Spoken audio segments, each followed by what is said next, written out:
摇啊摇啊摇啊，哎呦，我摔了一个屁股墩。我没哭，我很勇敢。鸟窝，怎么回事？树上怎么就是来了一个鸟窝？肯定是我刚才不小心弄掉下来的，这样子小鸟就没有窝了。鸟窝，我拿给姐姐看一下，她肯定觉得很惊讶。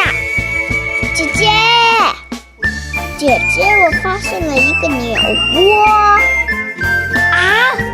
哇，我可以跑进去玩。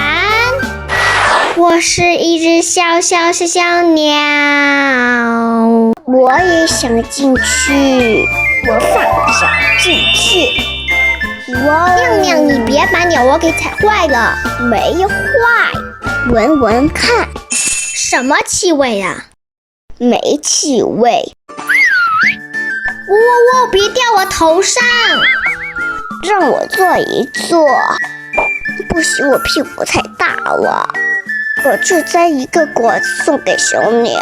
地上掉了好多苹果，这个挺大的，就摘这个吧。我把苹果放到鸟窝里面，再把酸果放到鸟窝里面。鸟飞来了吧？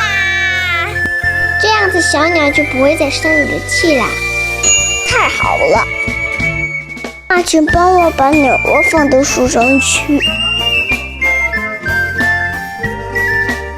都过了几天了，小鸟怎么还没飞过来呢？已经想得